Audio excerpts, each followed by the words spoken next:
এবারে বক্তৃতা দেবেন এনামুল হক ফ্রম রাজাবালা। আসসালামু আলাইকুম। আমাদের হিন্দু ভাইদেরকে নমস্কার। আজকে আপনারা নিশ্চয় আমাকে চিনবেন না। আমার বাড়ি গ্রাম নামাবিলা, এলাকা রাজাবালায়। তবে আমাদের অ্যাডভোকেট মোস্তফা সাহেব, তিনার প্রতিষ্ঠায় আজকের এই মিটিং আয়োজন করা হয়েছে। আর তিনার দ্বারাই আমরা সবাই ইনভাইটি হিসেবে এই মিটিং এ এসেছি। শুধুমাত্র আমরা ভাবছিলাম যে এই মিটিং এ আমরা যাব,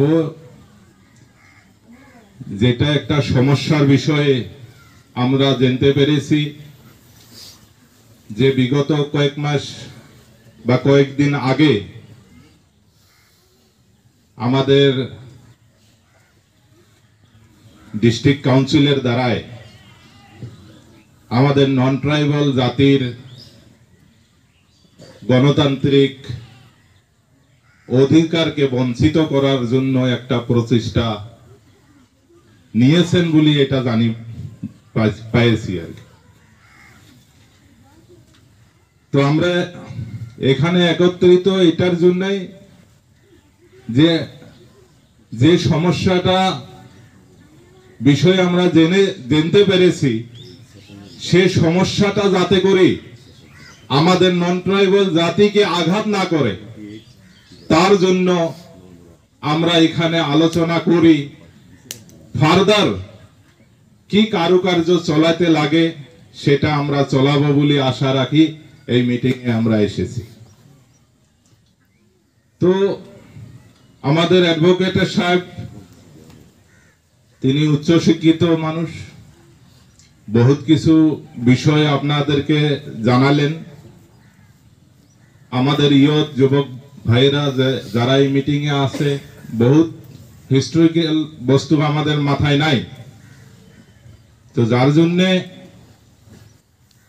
মোস্তফা ভাই একটা পয়েন্ট বলছিল যে খাসি হিলসের ব্যাপার আর গারো হিলসের ব্যাপার।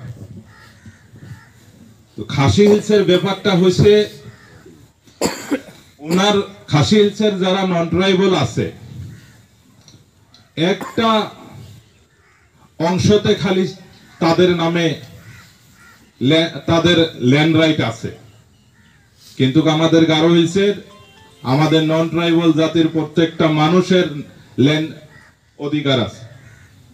আমাদের আমরা মাটি আছে, আমাদের পূর্বপুরুষের মাটি আছে। তো যার জন্য খাসি হিলসের সাথে আমাদের গারো হিলসের কোনো তুলনা হয় না। আজকে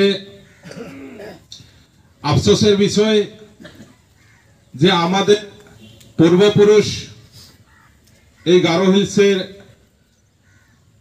বিভিন্ন কমিউনিটি বাস করে, তার মধ্যে আমাদের নন ট্রাইবাল জাতটাও। আমরা মিলাপ্রীতি চাই।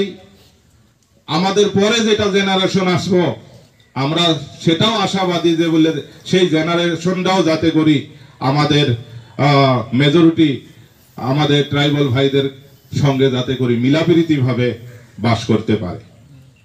সো আজকে